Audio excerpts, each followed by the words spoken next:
नमस्कार दोस्तों, मैं हूं गोपाल राजपूतकरण। मेरी दिल्ली मेरी शान की खास मुलाकात में आज मैं आपकी मुलाकात कराऊंगा सादरे के जाने माने चेहरे आम आदमी पार्टी के नेता ब्रजपाल पाली जी से, जो कि एक ऐसा चेहरा है जिस दिशा में ये चल देते हैं सादरा वार्ड की राजनीति उस दिशा में चल देती है। ये सादरा विधानसभा से उपाध्यक्ष हैं और भैरी कॉलोनी से आते हैं।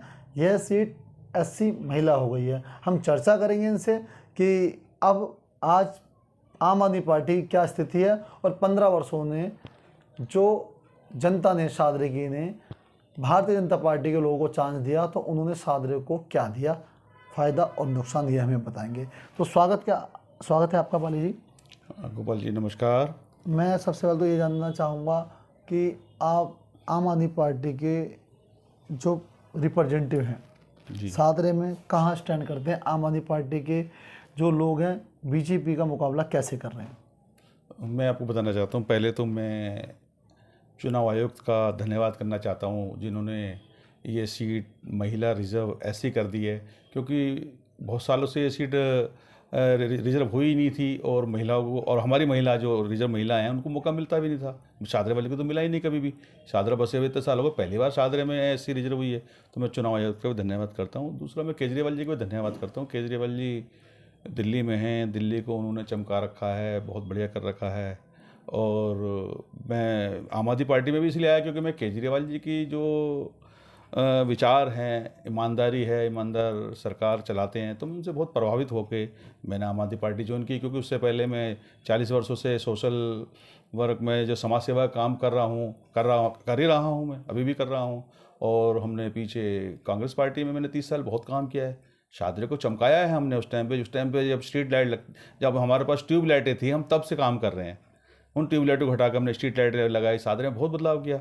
उसके बाद आम आदमी पार्टी आ गई। आम आदमी पार्टी की विचारधारा से हम लोग बहुत प्रभावित थे। हमने आम आदमी पार्टी में हमने जो है ज्वाइन कर लिया, सदस्यता ले ली। आज हम आम आदमी पार्टी के लिए काम करते हैं और हम आज भी सादरे को हमने बहुत चमका रखा है, क्योंकि सादरे में हमारे विधायक माननीय रामनिवास गोयल जी, स्पीकर साहब। लेकिन पाली जी, आप जो निगम में सरकार है जी वो BJP की है। हाँ जी। लेकिन बताया जाता है कि लोगों को समय पे सैलरी नहीं मिल रही है, सफाई व्यवस्था का बुरा हाल है वहाँ पे। तो लेकिन जब उनसे बात करते हैं तो वो कहते हैं कि दिल्ली की जो केजरीवाल सरकार है वो हमें पैसे नहीं दे रही। तो जो गंदगी के पीछे किसका हाथ है, आम आदमी पार्टी का या BJP का? गोपाल जी, ये आपका जो प्रश्न है बहुत अच्छा है। MCD के अंदर सरकार पिछले 15 सालों से BJP की है, भाजपा की है। और भाजपा की सरकार है, इनकी अपनी कमाई है, लेकिन इनके अंदर करप्शन इतना सारा है, ये खुद ही सारा पैसा खा जाते हैं। इतना करप्शन है भाई, इनकी भी तो कमाई है, ये सारा पैसा कहाँ जाता है? दिल्ली सरकार अपना पैसा समय पे दे रही है इनको। ऐसा नहीं है, जितना पैसा पहले मिलता था 7 साल पहले, उतना ही पैसा दिल्ली सरकार आज भी दे रही है MCD को। लेकिन तब भी ये क्या कर रहे हैं, ये सारा पैसा खा जाते हैं, सैलरी नहीं देते। ये क्या करते हैं, उस पैसे को जो सरकार तनख्वाह का देती है, उस पैसे को ये कहीं और डाइवर्ट कर देते हैं, क्योंकि खाने का तरीका है अलग अलग। भाई अगर सैलरी देंगे तो वो खाया नहीं जाएगा, क्योंकि सैलरी में चला जाएगा। उस पैसे को ले जाके कहीं और डाल देते हैं ये, और उनकी तनख्वाह नहीं मिलती है, वो वाला काम कराते हैं, उसमें ये अपने बंदर बांट है, इनका पैसा बांट देते हैं। मैंने कुछ समय पहले पूर्वी दिल्ली के महापौर से जब बात की तो वो कह रहे हैं हमारे कर्मचारी सफाई कैसे करें, हम सैलरी नहीं दे पा रहे हैं। मैंने कहा ये तो आपका फॉल्ट है। उन्होंने कहा कि हमें पैसा सरकार नहीं दे रही है, केजरीवाल सरकार। नहीं, केजरीवाल सरकार हमेशा टाइम पे पैसे देती है और हमेशा उन्होंने हिसाब, केजरीवाल साहब आज भी कहते हैं तो जितना पैसा चाहिए ले लो, लेकिन जो पैसा मैंने दिया है दिल्ली सरकार से आपको, उसका हिसाब तो दो मेरे को। आज तक इन्होंने हिसाब ही नहीं दिया। शाहदरा एक ऐसा क्षेत्र है जिसमें कई बार मेयर रहे, उनमें निर्मल जैन जी भी थे, उसके बावजूद भी गंदगी क्यों? सर, जब हम किसी कर्मचारी को पैसा ही नहीं देंगे तो काम कैसे लेंगे? उन बेचारों पे खाने के लिए पैसे नहीं है, वो इतनी मेहनत करते हैं। और आप देखो कोविड में उन्होंने कितनी मेहनत की, सबका कूड़ा उठाया घर से जाके, और उनको क्या मिला? उनको तनख्वाह सैलरी तक नहीं मिली उन लोगों को। हाँ भाई, जब वो सैलरी नहीं मिलेंगी तो वो कहाँ से काम करेंगे? वो ब्याज भी पैसा लेके वो लोग अपना घर चला रहे हैं, और जिससे पैसा लेते हैं वो फिर खड़ा हो जाता है वहाँ पर। तो ये इतना सारा ये कैसे होगा? तनख्वाह तो MCD नहीं देनी है ना, केजरीवाल तो टाइम पर तनख्वाह दे रहा है। अगर आपके क्षेत्र से आम आदमी पार्टी जीत के आती है, जिनमें आपकी धर्मपत्नी जी का भी एक बड़ा नाम है, जी, तो आपको क्या लगता है कि कौन कौन से काम होने बाकी हैं? सर, ऐसा है, हम MCD में हम आपके माध्यम से कहते हैं कि जनता MCD में आम आदमी पार्टी को लाए। आम आदमी पार्टी को लाएगी, हम जनता का काम करेंगे।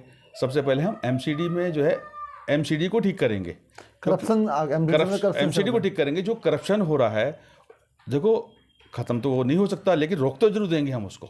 जितना हमसे कोशिश होगा उससे एकदम से नहीं हो सकता कोई भी काम, हम उसे रोकेंगे, उस करप्शन को रोकेंगे। कर्मचारी को समय पे नियम टाइम पे पैसा मिलेगा, हम दिल्ली को चमकाएंगे, दिल्ली को वर्ल्ड क्लास बना देंगे हम।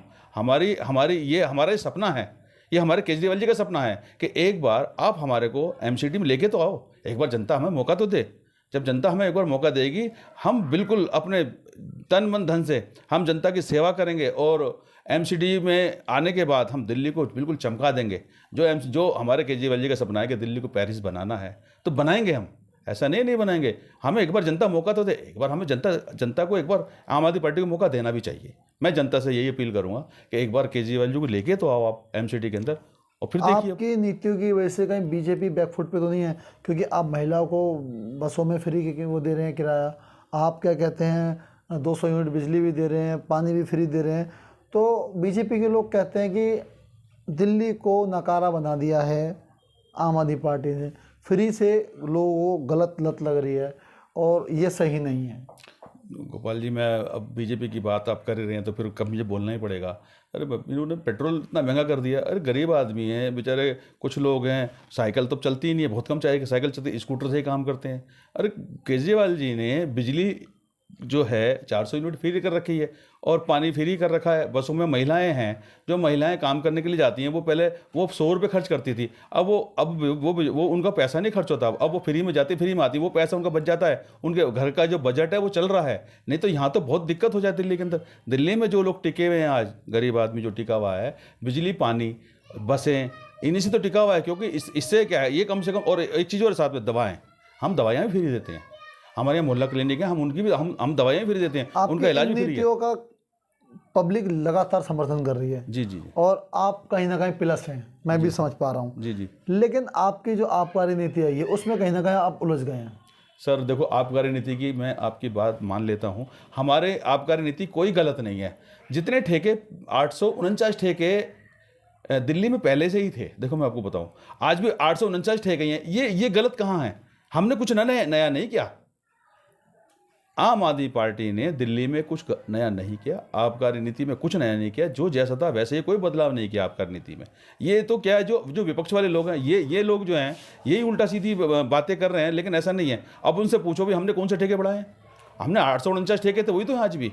और सर मेरी बात सुनो, जितने भी ठेके हैं, जो बीजेपी की जो राज्य सरकार, जहाँ पे बीजेपी की सरकार है, वहाँ देखो ना आप, उन्होंने 2-2 हज़ार रुपये एक ठेका खोल रखा है, 2000 जनसंख्या पे एक ठेका खोल रखा है। हमारे तो देखो, हमारे वार्ड में सपोज करो, हमारी जो नीति है, एक वार्ड में 4 ठेके हैं, एक वार्ड में 3 ठेके हैं, तीन ठेके हैं। एक वार्ड के अंदर आप संख्या 60,000 या 70,000 लोग रहते हैं। चलिए, यानी कि आप ये मान के चलते हैं आपने इतने सारे किए हुए हैं, अगर एक काम कहीं ना कहीं अगर आप तुलना कर रहे हैं बीच में, तो आप फिर भी प्लस हो रहे हैं, भारी पड़ रहे हैं बीजेपी में। तो आप ये बताइए हमें कि अगर आप जीत के आते हैं तो आपको कौन कौन से कार्य ऐसे हैं जो रुके हुए हैं मेन सर? हम जीत के आएंगे। देखो, सबसे पहले तो हमारा यही है कि हम पहले तो कर्मचारी को तनख्वाह टाइम पे मिले। दूसरा, शादी के अंदर हमारे यहाँ एक अभिमन्यु पार्क है। अभिमन्यु पार्क है, सबकी इच्छा होती है, क्योंकि बिहारी कॉलोनी में वो पार्क है। बिहारी कॉलोनी एक बहुत बड़ी कॉलोनी है, जिसमें कोई 12-15 हज़ार लोग रहते हैं। मैं आपको सही बताऊँ, वोट बैंक के हिसाब बता रहा हूँ मैं आपको, 12-15 हज़ार वोट हैं वहाँ पर, जो लोग रहते हैं बिहारी कॉलोनी के अंदर। तो वो पार्क है, उस पार्क को बनने नहीं दिया बीजेपी के। 15 साल से बीजेपी के लोग हैं, वहाँ की डिमांड रहती है वैसे पार्क को बना दो, वो पार्क ही नहीं बने दिया। उन्होंने क्या करा उसके अंदर, उसमें इन्होंने क्या किया, बीजेपी वालों ने वहाँ पार्किंग बनवा दी। अब पार्किंग बनने के बाद एक तो वहाँ गलत काम ही होते हैं, पार्किंग में शराब वराब पीते हैं लोग बैठ के वहाँ पर, सारा वो गलत काम ही होता है नंबर 1। नंबर 2, उस पार्किंग में वो पार्किंग है किसकी? बीजेपी के लोगों की पार्किंग है, उन्होंने वो एक तरीके से कब्जा ही कर रखा है वहाँ पर। भैया हम ये चाहते हैं, अगर हम क्या वहाँ के लोगों को सही मायने में पार्किंग की जरूरत थी, या उससे कुछ फ़ायदा हुआ वहाँ के लोगों का, नुकसान हुआ है? सर वहाँ पे कोई फ़ायदा नहीं, नुकसान नहीं है। वहाँ पर हवा मिलती नहीं है बच्चों को, वहाँ पे लोग, जब तक वहाँ पार्क नहीं बनेगा, वहाँ हमारी तो इच्छा है, अगर हम अगर पार्टी में, अगर हमारी आम आदमी पार्टी दिल्ली में आती है, एमसीडी के अंदर आती है, तो हम उसको पार्क को बनवा देंगे, अभिमन्यु पार्क को बनवा देंगे। ये हमारा मुद्दा है, ये हम बनाएंगे, बना के छोड़ेंगे उसको, चाहे कुछ भी हो जाए। तो ये थे हमारे साथ ब्रजपाल पाली जी। इनका मानना है कि बच्चों का बचपन अगर संवारना है तो पार्कों की बहुत ज़रूरत है। 15,000 लोग लगभग बिहारी कॉलोनी के अंदर रहते हैं, उनके लिए एक पार्क का होना बहुत ज़रूरी है। बचपन संवरेगा तो भविष्य संवरेगा, ऐसा मानना है ब्रजपाल पाली जी का। हम उम्मीद करते हैं कि जनता इन्हें आशीर्वाद देगी और ऐसे ही लगातार लगे रहेंगे। और सर, कौन कौन से ऐसे मुद्दे हो सकते हैं जिन पे आप चुनाव जीत के आ रहे हैं? मैं गोपाल जी ये कहना चाहता, मैं बात करना चाह रहा था एमसीडी की।